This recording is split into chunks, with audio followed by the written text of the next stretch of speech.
አብርሽ ግን ከህግ ጋር ቤት ውስጥ ቆይ ሩታ የአንቺ ትዳር ለምንድን ነው ከሌላው ለየት ያለው? የአንቺ ወረቀት መቼ ነው ተፈርሞ የሚያልቀው እንዴ? እየተከራከርኩኝ ነው ያለሁት ወንድሞቼንም ጭምር ማለት ነው። ምክንያቱም እኔ ተው እያልኳቸው ብዙ ነገሮችን እያለፉ ነው። ይጻፋል በቃ ጀስት ያበቃል ማለት ነው። በህግ አግባብ ያልቃል ሁሉም ነገር በሚል ነው እንጂ ነገሮችን በሌላ መንገድ መጨረስ ይቻል ነበረ። ግን ለምን እኔ ላይ ጣጣ አበዛለሁኝ፣ ለምን ቤተሰቦቼ ላይ ጣጣ አበዛለሁኝ ብዬ ነው እንጂ በህግ አግባብ የሆነው ነገር ወይም ደግሞ የተደረገው ነገር የተሻለ ነው በሚል ነው ወደ እንደዚህ አይነት ውሳኔ ውስጥ እየገባሁት ማለት ነው። እና አብረው ነው የሄዱት፣ ሰው አብረው ነው ሊመጡ የሚችሉት። እኔ ግን ማግኘት የምፈልገው አብርሃምን ነው። ምክንያቱም ጉዳይ ያለው ከእሱ ጋር ስለሆነ አብረው እንደሄዱ አብረው ነው ሊመጡ የሚችሉት። አይ ቲንክ ማለት እስከዛሬ ድረስ የማይቆይም ነበረ ነገሮችን አንድ ላይ ለማድረግ ባይፈልጉ ኖሮ ምናልባት አይዶን ነው። ግን ደግሞ እኔ ጉዳይ ከእሱ ጋር ነው፣ እሱ ነው ማግኘት የምፈልገው፣ ከእሱ ጋር ነው ነገሮች መቋጨት የምፈልገው ማለት ነው። እና እኔ ማንንም ባላገኝ ደስ ይለኛል፣ ማንም ባይመጣ ደስ ይለኛል። መቼስ እነሱ ወደ ሰው ህይወት ብጨርስ ደስ ይለኛል። እንደለመዱት ዝም ብለው ሰው ህይወት ውስጥ ዘው ብለው ባይገቡ ነበረ በፊቱ ነው ማለት ነው። በቃ ማለት ምንም መቀጠል ያለበት ነገር ስለሌለ ነገሮች ማብቃት ስላለባቸው ሊመጣ ነው ማለት ነው። እኔ እንግዲህ እሄዳለሁ ብዬ ነበረ፣ ግን ደግሞ አልቻልኩኝም። ቆይ በመጀመሪያ እኔ ከመጣሁ በኋላ የጋብቻ ስርዓት ማለት የጋብቻ አፈራረስ ሂደቱ ተቀየረ እንዴ? ምንድነው? ወረቀት ይዘሽ እሱ ያለበት ሀገር ካልሄድኩ፣ እሱ ያለበት ቦታ ካልሄድኩ፣ ወይም ደግሞ ደውዬ ቀጥሬው እዚህ ጋር ካልፈረመልኝ፣ እንደዚህ የህግ ስርዓት እኮ የለም። ቤተሰብ እንዴ ምን ሆናችሁ ነው? እንደው የሌላ ሀገርን ህግ ብትነግሩን ኦኬ። እስኪ ቆይ እናዳምጣት። ሞክሬያለሁ እና ወደማልፈልገው ነገር ውስጥ መግባት አልፈልግም። ከናካቴው ምንም ቢሆን ያው ለትንሽም ጊዜ ቢሆን ጥሩ ጊዜ እና መልካም ጊዜ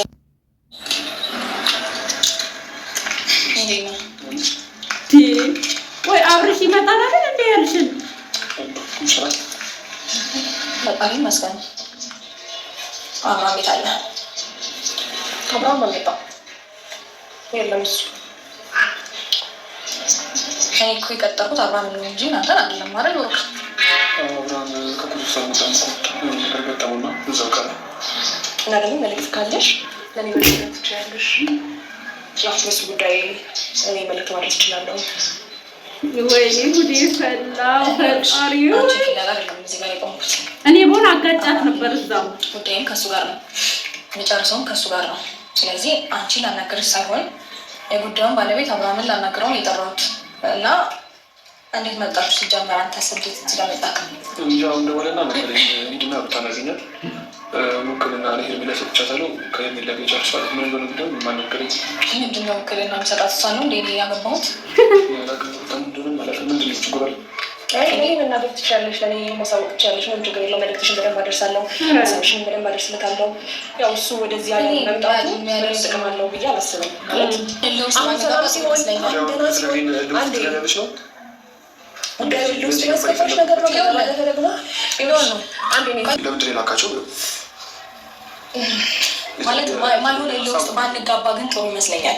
ምንም እልህ ባንጋባ የለም ሩታ። በቃ አሁን ማይሆን እልህ ውስጥ ባንጋባ ጥሩ ይመስለኛል። ደህና ሲሆን አንዴ ጉዳዩ ልውስጥ ያስከፋሽ ነገር ነው። ለማለፈ ደግሞ ይሆን ነው አንዴ አልሰማሽም፣ ይቅርታ አድርጊልኝ። እኔ አንቺ የምሰማበት ጊዜም የለኝም። ምን ታወሪያለሽ ብዬ እንደማይችል አብርሽ ደግሞ የት እንዳለ አሳያችኋለሁ። ግን በመጀመሪያ አንዳንድ ነገር በዚህ ቪዲዮ ልበል ቤተሰብ። እዚች ጋር አሁን አብርሽን ነው የቀጠረችው ሩታ። በአብርሽ ቦታ ሄርሜላ ውክልና ወስዳ የምትመጣው ምን ስለሆነች ነው? ሄርሜላ ምን አገባት እንዴ ጋይስ? ምንም አያገባትም እኮ ሄርሜላ። ምን ቤት ናት ሲጀምር? ለምሳሌ እንዴ እዚች ጋር ቦታ እየተገዛ ነው? የሆነ ቤት እየተሰራ ነው ወይስ የንግድ ፍቃድ እየወጣ ነው? ምንድነው? ወይስ ለአካውንት ነው የሚወራው? ውክልና ለኔ ሰጥቶኛል ምናምን ብላ መትለው አይችልም ማለት እኔ እንጃ። ሁሉም ነገር ግራ እያጋባኝ ነው ያለው። አንደኛ የሩታ ወረቀት ይዞ በየቦታው መሄድ፣ በየቦታው እኮ መሄድ አይጠበቅባትም። ኢቭን እንኳን እሱ ለመፍታት ካልፈለገ ፍርድ ቤት የሰጠውን ጊዜ ጨርሶ ፍርድ ቤት እራሱ እኮ ያሰናብታታል ሩታን። ሰሞኑን ይቀዳል ፍርድ ቤት ማለት ነው እንዴ። ንብረቷን በስነ ስርዓት ተካፍላ እንድትሄድ ያደርጋታል ወይስ ማለት እነሱ ቪዲዮ የሚሰሩበት አካባቢ ያለው ፍርድ ቤት ለየት ያለ አሰራር ነው የሚሰራው። እኔ እንግዲህ ቡታጅራ ላይ ማውቀው ጓደኞቼም ተለያይቶ ያውቃሉ። ከዚህ በፊት ትዳር አልሆንላቸው ሲል በቃ ባል አልፈታም ብሎ ካለ ፍርድ ቤቱ ራሱ ያለያያቸዋል። የሰጣቸውን ቀነቀጠሩ ከጣሰ ባልየው ማለት ነው። ይህን ያህል የሚካበድም አይደለም። እንዲታረቁ በሽምግልና ወይም በቤተሰብ ጉዳዩ እንዲያዝ ይደረጋል። ማይሆን ከሆነ ግን እሱ አልፈታም ብሎ ካለ ራሱ የሴቷ መብት የተጠበቀ ነው። እሱ በሌለበት ህግ እሷን በስነ ስርዓት ማሰናበት ይችላል። ንብረቷን እንድትወስድ ይፈቅድላታል። ገባቸው? ሩታ አሁን እዚች ጋር እየተደረገ ያለው ምንድነው? ወረቀት ይዞ በየአካባቢው እሱ ማሯሯጥ ምንድነው? ሩታ በጣም ራስሽን እያስከበርሽ ነው። አስበሽዋል? አስባችሁታል? አብርሽ ራሱ እየተበቀላት ነው። አብርሽ ሲጀምር አብርሽ የት እንዳለ ያሳያችኋለሁ። ቆይ አብርሽ ተፈልጎ ወይም ያ ወረቀት ላይ እንዲፈርም ከተፈለገ እሱ ነው መምጣት ያለበት ወይስ ውሽማውን ነው መላክ ያለበት? ውሽማው ምን አገባት? በእነሱ ትዳር እኮ ሄርሜላ ምንም የሚመለከታት ነገር የለም። ገባችኋ? ገብታ ለመበጥበጥ እንጂ ለሰላም ወይም ውክልና ለመቀበል ሄርሜላ አያገባትም፣ አይመለከታትም። እንዴ ምን እየተካሄደ ነው? እኛ ማለት ምን እያደረጋችሁብን ነው ሁላችሁ? ወይስ ሩታንም ጨምሮ ነው ድራማ እየሰራችሁ ያላችሁት? ይሄ አይደረግም። አብርሽ የት ነው? አብርሽ እንግዲህ ቤቱ ነው ያለው አዲስ አበባ ውስጥ ማለት ነው። እስኪ ለዚህም ደግሞ ምስክር ይሄውላችሁ፣ ይሄው እዩ አብርሽ ቤቱ ላይ ይሄ የተለቀቀው ቤቱ ላይ እህቱ ናት። አንተ በንጹህ ልብ አድርገው ሊሆን ይችላል። ያ ደግሞ ጥሩ አይደለም። ለሰውየት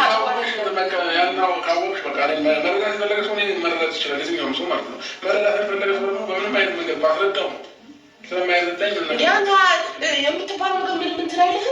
አይሰቀጥልህም? ምንድነው የሚሰቀጥልህ? ምን ይለኛል?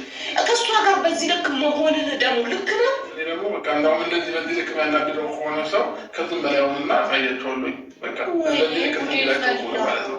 አንድ ማመን ያለብሽ ነገር ምን መሰለሽ? እኔ ታደግ ያለው እዚህ ጋር ማንም እየመጣ እንደዚህ ያድርግ እንደዚህ አታድርግ ስላለኝ ስላለኝ ያለው እንደ ታላቅነት ሻገብሻለሁኝ።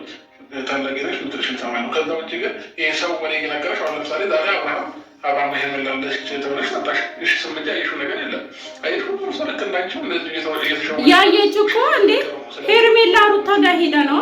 ስለዚህ ብለን ያልናችሁበትን ነገር በምንም አይነት ነገር ቤትኛውም ነገር ወደ እኔ ማምጣት ማስፈል ነገር ነው። አሁን ዛሬ እሺ ቤት ባል ወስ አሁን ወጣ ሰው የመጣሽው እሺ ወጥቼ ነው ለፍተሻል ማለት ነው። ልፋት ነው ደግሞ የሚሆንብሽ። ስለዚህ የሰውን ሀሳብ የሰውን ነገር መቀበል የማያስፈልገን ምንም ነገር እንትናሳ ማለት ነው። ይህን ያህል ካዳመጣችሁት እንግዲህ በቂ ነው። በመጀመሪያ ምን አላት? እኔ ለማደርገው ለማንኛውም ነገር ምንም አይመለከታችሁም። እኔ ህፃን ልጅ አይደለሁኝም። ማንኛውንም ነገር ላድርግ እኔ ትክክል ነኝ። ሰው እየሰማችሁ በራሳችሁም እኔንም ራሳችሁንም አትበጥብጡ ነው እያለ ያለው ማለት ነው። በጣም ደግሞ ሩታ እዚች ጋር ለመፈረም ቀጥረዋለች። እህቱ ስትመጣ ሁሉንም ነገር ትቶ ሄርሜላን እና ብሩታን እንዲያገኙ አደረገ። እሱ ደግሞ እዛው አዲስ አበባ ላይ ቀረ ማለት ነው። ምን እየተካሄደ ነው? እንዴት ነው ይሄንን ነገር እንዴት ነው ልንቀበል የምትሰጡን እንዴ? እኔ ተወዛገብኩ እኮ ቤተሰብ እንደኔ ተወዛገባለ። ጋብቻ ቀጠሮና እህት መምጣት ምን አገናኘው እንዴ? ቢያንስ እኮ ይሄ ልጅ ከሷ ጋር መኖር ካልፈለገ ያለውን ግንኙነት ከት ማድረግ ይችላል። ማንም ያስገድደው የለም። ላለመፈረምም ይደበቃል፣ ለመኖርም ይደበቃል። ቤተሰቡ ፋሚሊው ሄዱ ደግሞ ልክ አልሰራህም ብሎ ሲለው አይ ልክ ነኝ እኔ ህፃን ልጅ አይደለሁም፣ ማንኛውም ነገር ላደርግ ብፈልግ የኔን የምፈልገውን ነገር ተቀብላችሁ ኑሩ ነው የሚለው ይሄ ልጅ ማለት ነው። እሺ ይሄ ልጅ ማን ነው የሚመልሰው? ሩታ ለምንድን ነው አካሄድሽን ማታሳምሪው? እኔ አሁን ሩታ ላይ ነው የምወርደው። ለምን መሰላችሁ? አብርሽ እንግዲህ ቀጥራው እህቱ ስትመጣ ነው የቀረው። ኦኬ በቃ ትልቅ እንግዳ መጥቶብኝ ቀርቻለሁ፣ ለሌላ ቀን ይሁን። የማን ማለት እኮ ያባት ነው። ገባችሁ? ነገር ግን እሱ ግን ምንድን ነው ያደረገው? ይበልጥ ሩታ እንድትበሽቅና ሩታ እንድትናደድ ምን አደረገ? ሄርሜላና ብሩክን ልኮ እሱ ቤት ውስጥ ቀረ ማለት ነው። አይደረግም፣ እንደዚህ አይደረግም። ብልግና ነው ይሄ ማለት ነው። ሰው ልጅ በቀጠሮ ማክበር ኦኬ አያክብር ያርፍድ ወይም ቀጠሮ ይሳት። ነገር ግን እንዲህ ማለትም የለበትም።